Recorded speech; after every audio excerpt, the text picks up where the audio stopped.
with disassembling this EST ignition so we can reassemble it so you guys can see how it's done.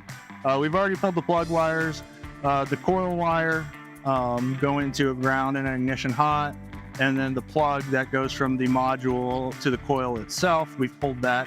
So that's essentially where we're at right now. At this point, when you're pulling the distributor itself, you can just go ahead and pull it, right?